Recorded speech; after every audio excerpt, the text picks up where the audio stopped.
La périostite, je vous en parle parce que j'en ai une. Donc là, je suis en train de la soigner et voir un peu comment est-ce qu'on fait sur la reprise de la course après blessure. Donc voilà, je me suis blessé, je reprends, pas du tout pour la périostite. Ma jambe gauche va très bien, elle est très forte, il n'y a aucun problème. Et sur le coup, c'est ma jambe droite qui n'arrive pas à suivre. Et comme j'ai pris de mauvaises habitudes, parce que je suis un mauvais patient et que je me suis entraîné et en étant blessé, j'ai mis en place des compensations et maintenant j'ai mal à la périostite.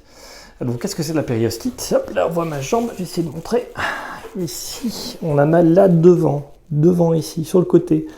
Tout ça là, et ça prend appui sur le... On voit pas bien, si c'est ça. Tout ça là.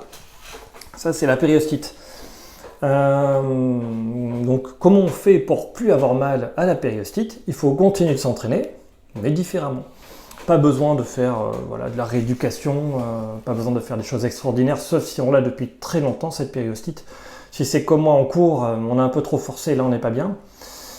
Pour réussir à passer le cap et à courir plus vite et à maintenir le rythme, il suffit de lever plus les talons pour aller chercher un pas plus long.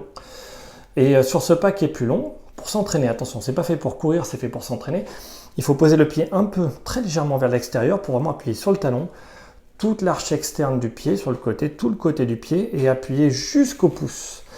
Donc il faut vraiment lever les talons pour faire un grand pas. En faisant un grand pas, on va appuyer sur le talon, l'externe, ce qu'on pose le pied, le talon, l'appui externe. Et on va rouler sur les orteils jusqu'au pouce. Et l'idée, c'est même de rajouter un tout petit peu d'écart latéral pour ajouter une pression sur le côté. Ça va faire travailler le quadriceps, hop, cette partie-là, ceci.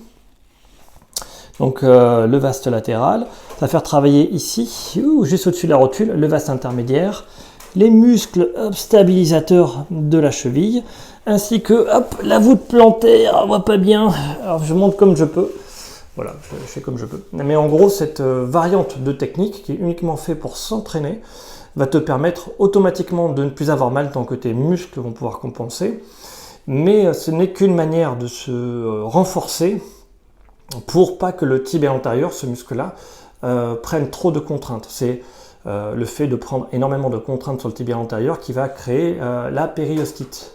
Voilà, c'est le muscle sur son attache sur l'os qui va être irrité. On va même sentir des petites boules de sang tellement on a tiré fort.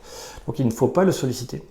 Pour ça, il faut courir, je répète encore une fois, j'aime bien répéter, lever les talons pour faire de grands pas, poser d'abord le talon, rouler sur l'arche externe du pied, finir sur le devant avec le pouce et pousser plus loin, le tout sans douleur.